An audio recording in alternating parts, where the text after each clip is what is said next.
के प्रवक्ता हैं उमाशंकर जी, आपका शुक्रिया। आपके नेता आज प्रेस कॉन्फ्रेंस करके कह रहे हैं कि अकाउंट फ्रीज हो गया है, जबकि आपको भी चुनावी बॉन्ड 1900 करोड़ का मिला था। 100-150 करोड़ सीज हो गए, फ्रीज हो गए, तो क्या फर्क पड़ेगा सर?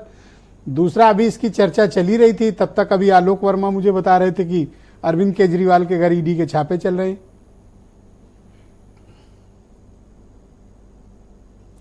देखिए ब्रजेश जी, भारतीय जनता पार्टी के साथी ने एक बड़ी अच्छी बात कही कि सबको अपने पापों का किया धरा यहीं पर चुका के जाना पड़ता है। इसी धरती पर कहा है जी। नरेंद्र मोदी और अमित शाह जी पर भी लागू होगी। और हाँ, इसी धरती पर सबको अपना क्रियाकर्म चुका के जाना पड़ेगा और मोदी जी भी चुका के जाएंगे। जिस तरीके से देश में लोकतंत्र की हत्या की जा रही है और जिस तरीके से कानून की धज्जियां उड़ाई जा रही हैं, संवैधानिक संस्थाओं को सप्रेस करके विपक्षी दलों को नुकसान पहुंचाने का खेल खेला जा रहा है, निश्चित रूप से उसका पूरा कर्म का पूरा हिसाब इस धरती पर नरेंद्र मोदी जी को देके जाना होगा। एक ऐसी व्यवस्था इलेक्टोरल बॉन्ड जिसको माननीय सुप्रीम कोर्ट ने कहा यह इलीगल है, असंवैधानिक है, उसके माध्यम से 6000 करोड़ से ज्यादा रुपए भारतीय जनता पार्टी ने अपने खजाने में भर लिया।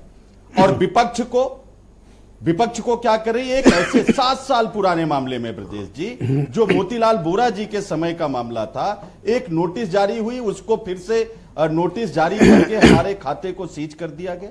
टोटल मामला 14,40,000 रुपए का बनता था, उसके बदले 210 करोड़ रुपए 210 करोड़ 35 लाख की पेनाल्टी कांग्रेस पार्टी पर लगा दिया गया और 4 बैंक के 11 खातों में जो 285 करोड़ रुपए थे कांग्रेस पार्टी के, उसको यूज करने पर रोक लगा दी गई।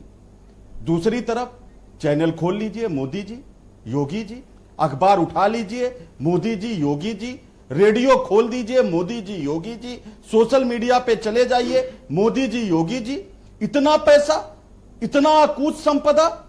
किसी जिले में चले जाइए, 5 स्टार फैसिलिटी का भारतीय जनता पार्टी का कार्यालय, सभी सुख सुविधाओं से लैस, सारी सुख सुविधाओं से लैस, इनके बड़े बड़े। वो तो ठीक है, ये बताओ कि ये केजरीवाल के घर छापे चल रहे हैं, उनका फोन जब्त कर लिया गया है, पूछताछ चल रही है, तलाशी ली जा रही है उनके घर। दोनों पर आ रहा हूं ब्रजेश जी, मैं दोनों पर, गिरफ्तारी भी एक्सपेक्टेड है, दोनों पर आ रहा हूं।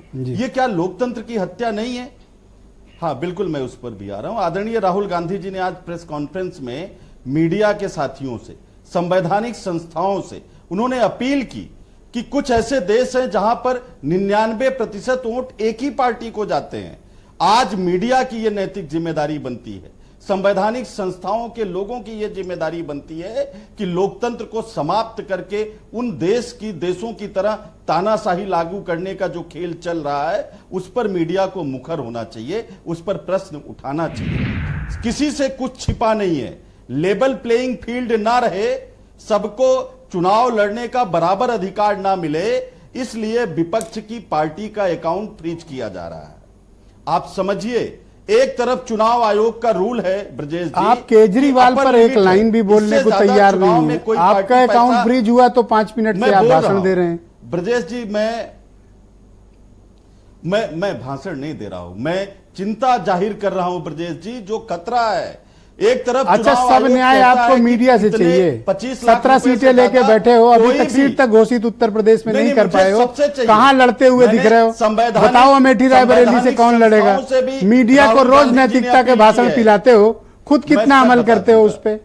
ब्रजेश नहीं, मैं नैतिकता मैं नहीं, सुन लीजिए ब्रजेश जी, 17 सीट लिए हो, कैंडिडेट नहीं घोषित कर पा रहे हो। बताओ, अमेठी रायबरेली से कौन लड़ेगा? ईडी अरविंद केजरीवाल पे 4 सवाल कर दिया हूं, एक का जवाब नहीं दे रहे हो। सब पता चल जाएगा। अरे मैं बता रहा हूं ना ब्रजेश जी, बता रहा हूं, समझ लीजिए। ये ईडी और सीबीआई और आईटी जो केजरीवाल जी के घर हो रहा है, जो कांग्रेस का अकाउंट फ्रीज किया जा रहा है, जो हेमंत सोरेन के साथ हुआ, जो विपक्ष के सभी नेताओं के साथ हो रहा है, इंक्लूडिंग तेजस्वी यादव जी, अखिलेश यादव जी, लालू प्रसाद यादव जी, विपक्ष में जो कोई भी है, उसके खिलाफ ये जो खेल हो रहा है ईडी, सीबीआई और आईटी के माध्यम से, यही वो लोकतंत्र की हत्या करने का कुचक्र चल रहा है। 99% वोट मोदी जी को ही मिले, इसीलिए ये सारा खेल बेशर्मी की सारी सीमाएं पार करके खेली जा रही हैं। शर्म भी नहीं आ रही है। अटल तब बिहारी नहीं बोले वाजपेयी पांडे जी ने जब कभी हम ये पर नहीं छापे किया। पड़े थे तो। हमारा एक नोटिस तब जो नहीं है, बोले थे, तब 31 लोकतंत्र नहीं खतरे में था। हम पर बोला- छापे पड़े थे तो आप तब नहीं बोले थे आप। ब्रजेश जी, मैंने सोशल तब कौन सा प्रदर्शन किया था? ब्रजेश जी, तब आपने सोशल कहा मीडिया था से तानाशाही लेके लौटेगी। आपके चैनल पर आज तक वो चीजें मौजूद हैं।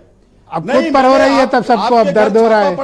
मैंने सोशल मीडिया पे बाकायदे वीडियो जारी करके अरे आप पर्सनल क्यों ले रहे हो? दोस्त हो आप हमारे, सवाल तो कर सकते हैं आपसे। मीडिया की नहीं, मैं सबकी बात कर। अच्छा, अनिल दुबे कुछ कहना चाहते हैं, मैं आपको सेकंड राउंड में जोड़ता हूं। 148 पत्रकारों के खिलाफ, मैं अनिल दुबे जी को कनेक्ट करता हूं। 148 पत्रकारों थैंक यू के पांडे खिलाफ जी। उत्तर प्रदेश